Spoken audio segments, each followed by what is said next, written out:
Kalbatonebo და ბატონებო, მოგესალმებით. მივესალმები პარლამენტის წევრებს, მივესალმები პატივცემულ მინისტრებს, მთავრობის წევრებს, პატივცემულ ბიზნესმენებს, საერთაშორისო ორგანიზაციების წარმომადგენლებს. დღეს ჩვენ ერთი წლის შედეგებს ვაჯამებთ პროგრამის აწარმოეს საქართველოში, პროგრამის, რომელიც ეძღვნება ადგილობრივი სექტორის განვითარებას, ადგილობრივი წარმოების განვითარებას. ძალიან მნიშვნელოვანი პროგრამის, რომელმაც უკვე ასობით ახალი სამუშაო ადგილი შექმნა საქართველოში და რომელიც ძალიან დინამიურად ვითარდება.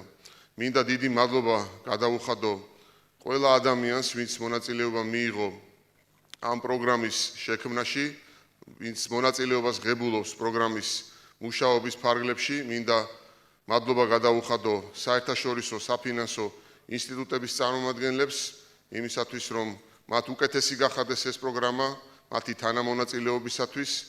ძალიან დიდი მადლობა მინდა უთხრა საბანკო სექტორს, რომელმაც აიტაცა ეს პროგრამა და რომლის აქტიური მონაწილეობის გარეშეც ეს პროგრამა ვერ შედგებოდა. მადლობა მინდა უთხრა ჩვენი გუნდის წევრებს, რომლებმაც ძალიან ბევრი გააკეთეს პროგრამის დასაწყებად და შემდგომში დასახვეწად. და ყველაზე დიდი მადლობა მინდა უთხრა ბიზნესმენებს, კერძო სექტორის წარმომადგენლებს, რომელთა აქტიური ინიციატივების გარეშეც არც ერთ პროგრამას ალბათ აზრი არ ექნება. რამოდენიმე წუთში თქვენ მოისმენთ საწარმოთა განვითარების სააგენტოს ხელმძღვანელის ბატონი გიორგი ციკოლიას პრეზენტაციას პროგრამის შედეგების შესახებ, ხოლო მანამდე მინდა ტრიბუნასთან მოვიწვიო ადამიანი, რომლის ინიციატივაც გახლდათ ეს პროგრამა, საქართველოს პრემიერ-მინისტრი ბატონი ირაკლი ღარიბაშვილი და მინდა მადლობა გადავუხადო ამ პროგრამის ინიცირებისა და მხარდაჭერისათვის.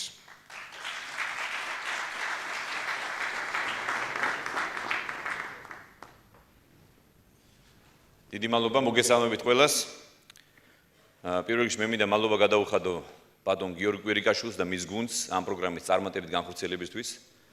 ასევე სოფლის მეურნეობის სამინისტროს, რომელიც ასევე აქტიურად იყო ჩართული ამ პროგრამაში. მე მინდა ძალიან მოკლე შესავალი გავაკეთო, თუ საიდან დავიწყეთ ზოგადად მეწარმეობის განვითარების ხელშეწყობა საქართველოში.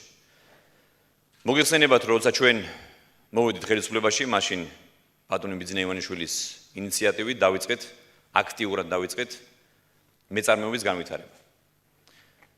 ჩვენ ძალიან კარგად ვიცით, რომ და ეს არაერთ ანგარიში არის ასახული მსოფლიო ბანკის და სხვა საერთაშორისო ორგანიზაციების ანგარიშებში და კვლევებში არის ასახული, რომ მთავარი გამოწვევა ჩვენი ეკონომიკის ეს არის უმუშევრობა, ეს არის ადგილობრივი წარმოების ასე ვთქვათ განვითარება, ეს არის სოფლის მეურნეობის განვითარება და სწორედ ამიტომ ჩვენ დავიწყეთ პირველ წელს IAP აგროკრედიტის განვითარება.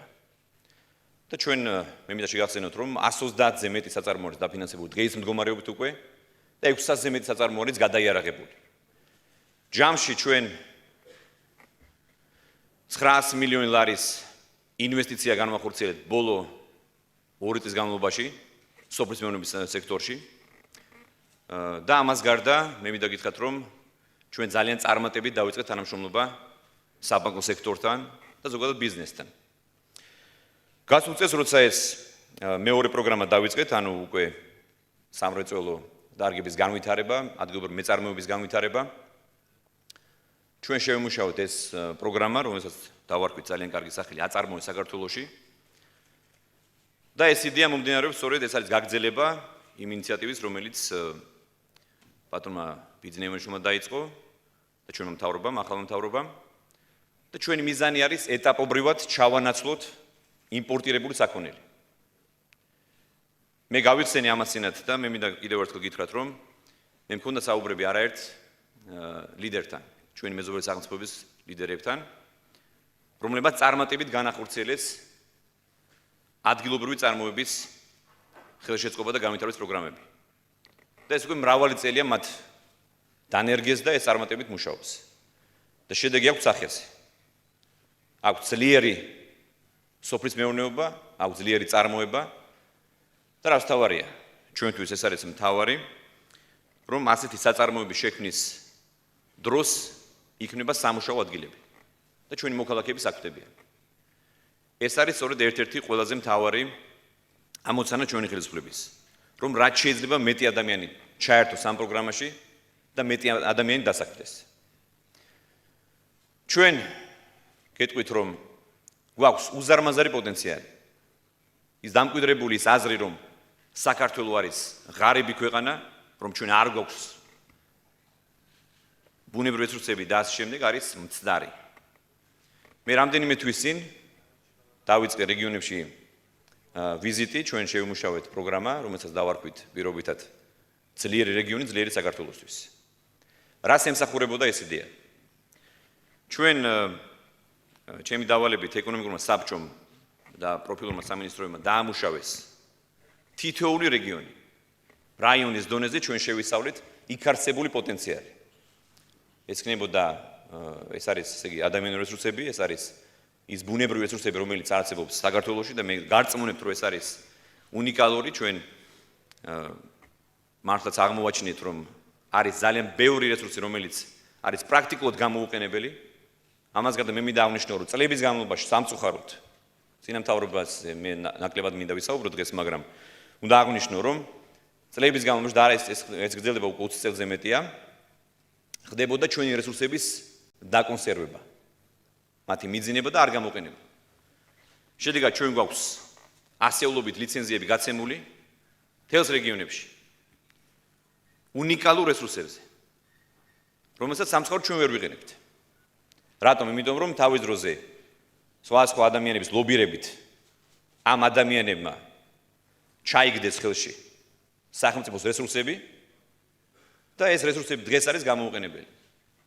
ეს არის დანაშაული, მეგობრებო, მე ასე უყურებ ამას, იმიტომ რომ არავის არ აქვს უფლება, რომ სახელმწიფოს კუთვნილი რესურსები გამოიყენოს, არ გამოიყენოს და შემოინახოს რაღაც პირადი ინტერესებისთვის. ამიტომ ჩვენ უკვე რამდენიმე თვის წინ პრაქტიკულად დავასრულეთ ამ ლიცენზიების, ამ რესურსების აღწერა, სისტემატიზაცია ჩვენ გავაკეთეთ გარემო სამინისტრომ, წინა მინისტრმა ხოქრიშვილმა უკვე დაასრულა და ჩვენ ვაპირებთ, რომ ძალიან კონკრეტულად ვესაუბროთ ამ ადამიანებს, ვისაც აქვთ ეს ლიცენზიები წლების წინ, შეიძლება 20 წლის წინ და უფრო და შემდეგაც უკვე სააკაშვილის დროს აღებული ლიცენზიები და რომელსაც ვერ იყენებენ. ამით ჩვენ კარგავთ ათეულობით და ასეულობით მილიონ დოლარს. ამას კარგავს ჩვენი ქვეყნის მოსახლეობა, ჩვენი ეკონომიკა და ჩვენი სახელმწიფო. რაც არის ყოველდღე დაუშვებელი. და ეს ჩვენ უნდა გამოვასწოროთ რაც შეიძლება მალე. ჩვენ აღმოვაჩინეთ, რომ საქართველოს ჩვენ შემოგვაქვს ათეულობით და ასეულობით მილიონ დოლარის ღირებულების იმპორტირებული საქონელი. მე გავიხსენებ იმას, რომ ჩვენ შემოგვაქვს ისეთი პროდუქტები, როგორიც არის კიდრი, პომიდორი, ხილი, ნიორი და შენ. თან სამ მეზობელი ქვეყნებიდან. მაშინ როცა ჩვენ შეგვიძლია უნიკალური პროდუქცია ვაწარმოოთ. და რაც თავარია, ეს არის ეკოლოგიურად სუფთა პროდუქცია. რითაც შეგვიძლია ჩვენ კონკურენცია გავუწიოთ სხვა ქვეყნებს. განსაკუთრებით მინდა აღნიშნო ჩვენს მიერ გაფორმებული უკვე ასოცირების ხელშეკრულება და თავისუფალი ვაჭრობის ხელშეკრულება ევროკავშირთან, რითაც საშუალება გვეძლევა და ეძლევა ჩვენს მეწარმეებს, რომ გაიტანონ საკუთარი პროდუქცია ევროპაში. 500 მილიონი მომხმარებლის ბაზარზე. ასე რომ ჩვენ დავიწყეთ ეტაპობრივად ჩანაცვლება პროდუქციის. სოფლის მეურნეობაში ჩვენ გვაქვს ძალიან სერიოზული წინსვლა. ჩვენ წლის ბოლოს გვექნება საბოლოო შედეგები, მაგრამ მე მინდა გითხრათ, რომ ძალიან ოპტიმისტური სურათი გამოიკვეთა. ჩვენ რეალურად ერთ-ორ წელიწადში შევძლებთ მთლიანად ჩავანაცვლოთ იმპორტირებული სოფლის მეურნეობის პროდუქტები. ანუ ძირითადად რაც ჩვენთან მოდის. მე არ ვსაუბრობ ტროპიკულ ხილზე და ასე შემდეგ. ის რაც ჩვენთან ვერ მოდის. მაგრამ რისი მოყვანაც შეგვეძლება ჩვენ საქართველოში, აუცილებლად უნდა მოხდეს მათი წარმოება. და უნდა ჩავანაცვლოთ ეტაპობრივად იმპორტირებული დაბალხარისხიანი ამ შემთხვევაში პროდუქცია. მე რა თქმა უნდა, ხაზგასმით მინდა აღნიშნო, რომ ჩვენ არ ვართ წინააღმდეგ იმპორტის პირიქით. მაგრამ ჩვენთვის პირველი მთავარი საზრუნავი ეს არის ადგილობრივი წარმოების განვითარება. ჩვენი მოქალაქეების დასაქმება. კიდევ ერთი მაგალითი, რაც შემიძლია გითხრათ, ეს არის თუნდაც ქვის ინდუსტრიის განვითარება. ჩვენ გვაქვს ათეულობით უმაღლესი ხარისხის მარმარილო, გრანიტი და სხვა სახის ქვები. ქვის საბადოები, რომელიც ასევე იყო დაკონსერვებული ეს საბადოები და არავინ არ იყენებდა. მე მიხარია რომ რამდენიმე მეწარმე ბიზნესმენ უკვე გამოთქვა სურვილი ქვის ინდუსტრიის განვითარების საქართველოში და იმედი მაქვს რომ ისინი ჩაერთვებიან უახლოეს დღეებში ამ პროგრამაში აწარმოებს საქართველოში. და როგორც რეალობა არის ის რომ ჩვენ შემოგოს მეზობელი სახელმწიფოებიდან უხარისხო სხვა სახის კერამიკული პროდუქცია ხარისხი არ შემოგოს რა თქმა უნდა, მაგრამ მე ვსაუბრობ უხარისხოზე ამ შემთხვევაში. და ძვირადღირებულად ვსტავარია. ჩვენ შეგვიძლია გაცილებით დაბალ ფასად ვაწარმოოთ ადგილობრივი კერამიკული ასე ვთქვათ ფილები, ეს იქნება კაფელი, მეტლახი და სხვა სახის ქვის პროდუქცია. ეს კიდევ ერთი მაგალითი რაც მე მინდოდა თქვენთვის მეთქვა. ანუ ჩვენ გვაქვს კიდევ ერთხელ მე მინდა არ გავაგრძელო ეს საუბარი და რეზიუმე გავაკეთო რომ ჩვენ გვაქვს მართლაც უნიკალური შესაძლებლობა რომ ადგილზე მოხდეს ბევრი რამის წარმოება. კიდევ ერთ მაგალითს გეტყვით მოსახლეობის მინდა რომ განმარტო. წლების განმავლობაში მე არ დავასახებ სახელმწიფოს რომელიც ჩვენი მეზობელია, ჩვენი მეგობარი სახელმწიფოა. იქაური ბიზნესმენები ყიდულობენ ადგილზე ზაფხულში და გვიან ზაფხულს, აგვისტოში, სექტემბერში, ხილს, შემდეგ გააქვთ საკუთარ ქვეყანაში, ხდება ამ ხილის შენახვა სპეციალურ მაცევრებში და შემოდის უკან საქართველოში ზამთარში. და ყიდიან ჩვენთან მოყვანილ ხილს სამჯერ მეტად. სამჯერ ძვირად. მაშინ როცა ძალიან მარტივი არის რომ ჩვენ აქ ადგილზე განმოვითაროთ სამაცივრო მეურნეობა. სადაწყობი მეურნეობა. ეს ძალიან მარტივია მეგობრებო. მაშინ რა გვიდგას წინ? რა გვიდგას წინ თუნდაც იმისთვის რომ ქვეყანაში არ არის ასანთის წარმოება. რაც არის ელემენტარული. ამას შეიძლება 20 კვადრატული მეტრის საწარმოს დადგმა. რა გვიდგას წინ რომ ქვეყანა რომელიც მილიონობით ბოთლ წყალს აწარმოებს, ბოთლი შემგოს სხვა სახელმწიფოებიდან. რატომ არ შეგვიძლია რომ თუნდაც ბოთლების წარმოება დავიწყოთ აქ საქართველოში? ამ მაგალითების მოყვანით მე მინდა კიდევ ერთხელ ხაზი გავუსვა შემდეგს რომ წლების განმავლობაში სამწუხაროდ არ იყო სახელმწიფოს მხრიდან ნება რომ განვითარებული იყო ადგილობრივი წარმოება.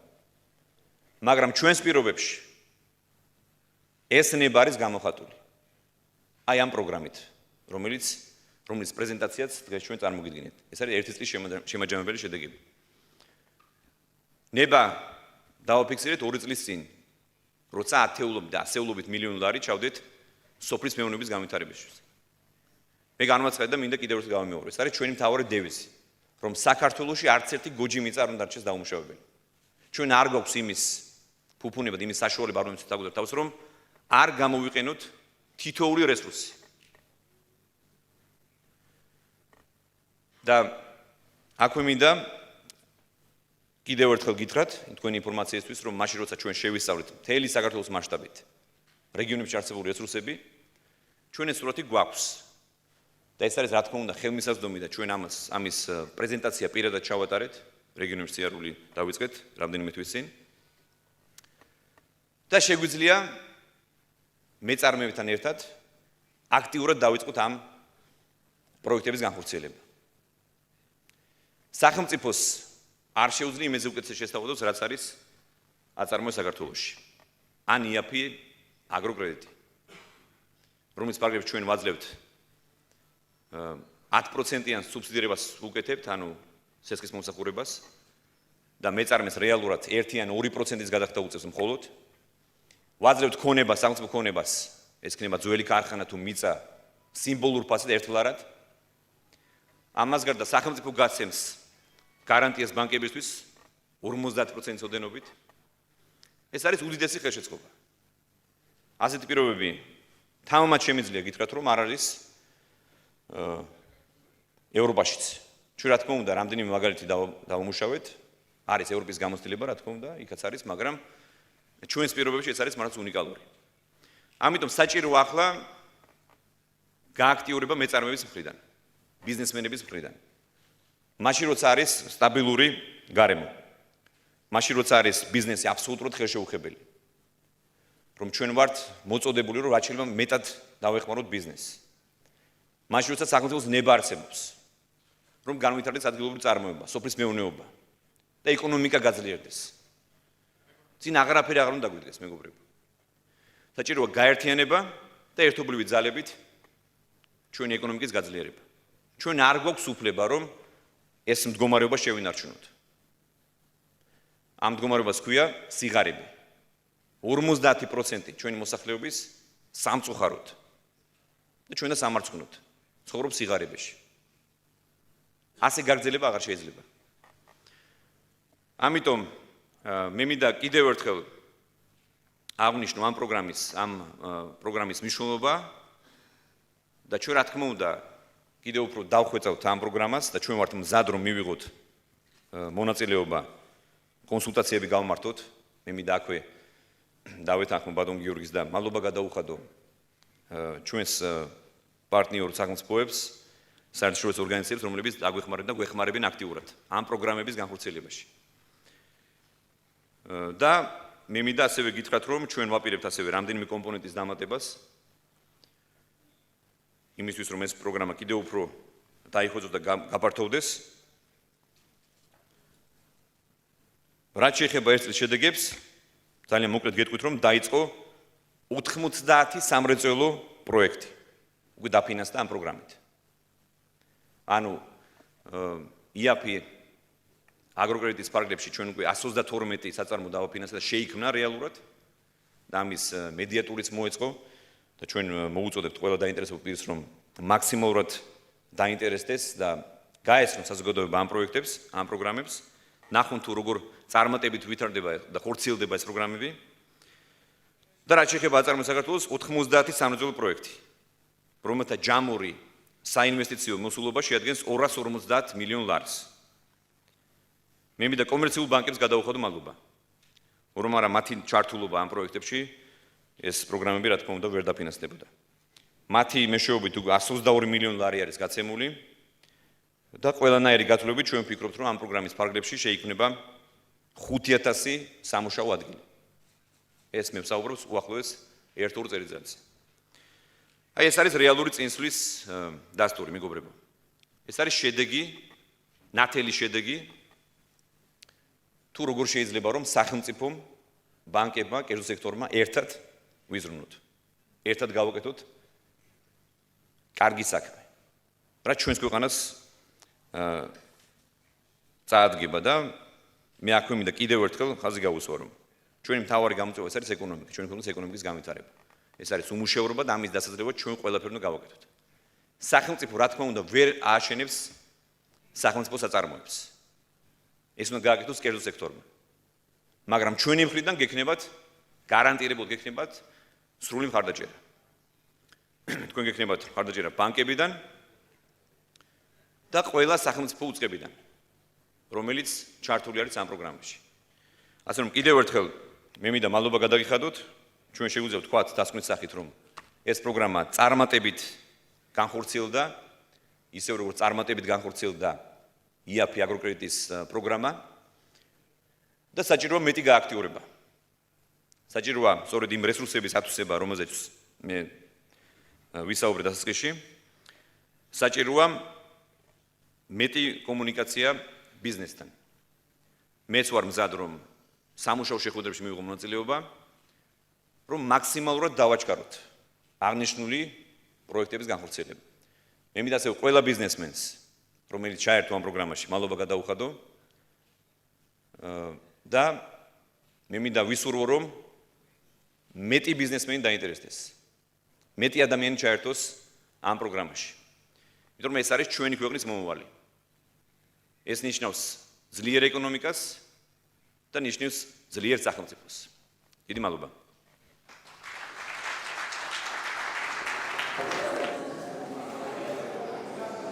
აქედან თუნდაც რომ დავიწყოთ. ეს რუსთავში არის.